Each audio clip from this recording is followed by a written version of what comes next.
Yeah, something like that. That was like a patch.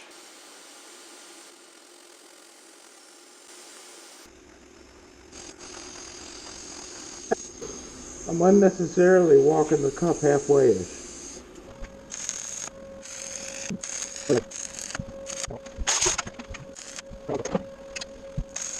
Air goes in there,